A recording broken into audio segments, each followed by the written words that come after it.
அஸ்ஸலாமு அலைக்கும். லாஸ்ட் 1 இயராகவே நான் ரொம்ப பயந்த விஷயம்னு பார்த்தீங்கன்னா இந்த டே தான். இந்த டேவை நான் எப்படி கிராஸ் பண்ணி போவேன் அப்படின்றதே எனக்குள்ள பெரிய மனக்குழப்பமாக இருந்தது. இனிமேல் இந்த பில்டிங் எல்லாம் பார்ப்பேனா பார்க்க மாட்டேனான்னு கூட தெரியல. கரெக்டாக வந்து ஏர்போர்ட்க்கு வந்து ரீச் ஆயாச்சு டைமுக்கு. போன வருஷமே டிசைட் பண்ணது தான், நெக்ஸ்ட் இயர் வந்து ஊருக்கு போயிடலாம் அப்படின்னு சொல்லிட்டு. ஸோ இந்த 1 இயராகவே நான் மனசளவில் கொஞ்சம் என்னை ரெடி பண்ணிக்கிட்டே தான் இருந்தேன். இந்த இயர் மட்டும்தான் நம்ம இங்கே இருப்போம், நெக்ஸ்ட் இயர் ஊருக்கு போயிடுவோம் அப்படின்னு சொல்லிட்டு. நானே எதிர்பார்க்கவே இல்லைன்னு தான் சொல்லணும். இந்த சிச்சுவேஷனை நான் இந்த அளவு பிரேவாக ஹேண்டில் பண்ணுவேன் அப்படின்னு சொல்லிட்டு. நிறைய எமோஷன்ஸ், நிறைய ஃபீலிங்ஸ் கண்டிப்பாக இருக்க தான் செய்யும். 8 வருஷ வாழ்க்கைன்றது அவ்வளோ பெரிய பொக்கிஷம் எங்களுக்கு.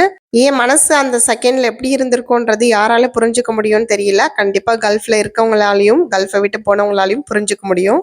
கல்ஃபில் வந்து வாழற பொண்ணுங்களுக்கு இப்போவே நம்மளும் இப்படி தானே ஒரு நாள் கிளம்பணும் அப்படின்னு சொல்லிட்டு யோசிக்கிற அளவுக்கான மன பதட்டத்தையும் பயத்தையும் கொடுக்கறதுல எனக்கு கொஞ்சம் கூட விருப்பம் இல்லை. என்ன நடந்தாலுமே 100% இறைவனோட நாட்டப்படி தான் நடக்குதுன்றதை நம்புற ஆளு நான். ஸோ பாசிட்டிவாக இதையுமே தாண்டி போவேன். நாளைக்கு இன்னொரு வீடியோவில் பார்க்குறேன். பாய்.